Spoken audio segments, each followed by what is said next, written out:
ఈరోజు ముఖ్యంగా ఈ వీడియో చేయడానికి కారణం ఏంటంటే 2024 సంవత్సరమున కనక పండుగ రోజు మతం మాదుల కొరకే ఈ వీడియో. నా ప్రియమైన హిందువుల కొరకు ఎవరి కొరకు కాదు. హిందువుల్లో కొందరు మతం మాదులు ఉన్నారు. బొక్కల డాక్టరు, భాస్కర్ కిల్లి, అలాగనే డిస్కీ బాబా, ఇలాంటి వాళ్ళు హిందూ మతాన్ని ఏదో ఉద్ధరిస్తారని తిరుగులాడుతున్న వారి కొరకు క్రైస్తవం మీద నిత్యము దూషణ మాటలు పలుకుతున్న వారి కొరకే.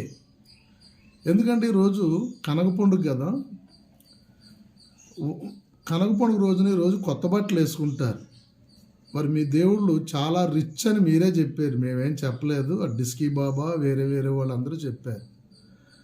మరి మీ దేవుళ్ళు వేసుకుంటున్న బట్టలే వేసుకోవాలి. ఈరోజు రాముడు గోసి పెట్టుకున్నాడు, కృష్ణుడు గోసి పెట్టుకున్నాడు, అలాగే కలియుగ దేవుడైన వెంకన్న బాబు కూడా గోసియే ఉంది.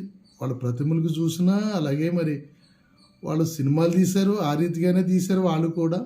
మరి ఎక్కడ ఏ రాంకోల్లో చూసినా విగ్రహాలు చూస్తే కృష్ణుడిది రాముడిది గోచీలే కనపడతాయి. కాబట్టి ప్రాచ్యత దేశాలు లేక ఎడారి దేశ మతాలని చెప్పుకుంటున్న మీరు ఈ చొక్కాయి ప్యాంట్లు మీరు వేసుకోకూడదు ఈరోజు.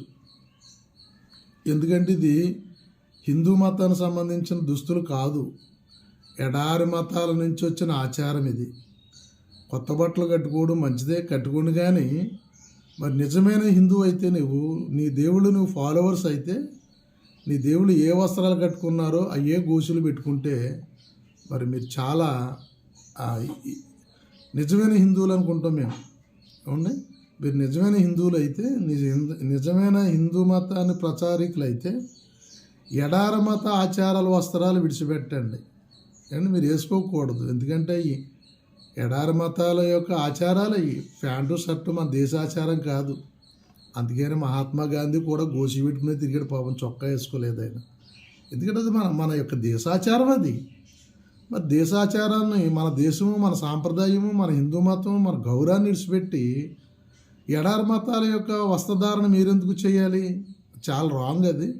మీరు ఆఫీస్కి వెళ్ళినా, ఒకవేళ మీరు బయటికి వెళ్ళినా, మరి ఈరోజు కొత్త వస్త్రాలు కట్టుకున్నా గోచీలు పెట్టుకుంటేనే అది మీరు హిందూ మతాన్ని గౌరవించిన వాళ్ళు అవుతారే నేను నమ్ముతున్నాను. మీరు అలా చేస్తారు, ఎందుకంటే మీరు చాలా పౌరుషమైన వ్యక్తులు. మరి యేసుక్రీస్తు గురించి, బైబిల్ గురించి ప్రతిరోజు మీరు నిందించి తిడితేనే కానీ మీకు పొద్దు గడదు, మీకు 4 ఏళ్ళు నోట్లోకి వెళ్ళవు. కాబట్టి మీరు ఒకసారి పరిశోధన చేయండి. పరిశోధన చేసి ఆలోచించి మరి ప్యాంట్లు షర్ట్లు ఉంటే ఎవరికైనా పేదోళ్ళకి పంచిపెట్టండి. మీ ఇంట్లో ఉన్న కాడికి వేసుకోకండి, గోచులు కొనుక్కోవడం ప్రారంభించండి. దేవుడు మిమ్మల్ని దీవించును గాక.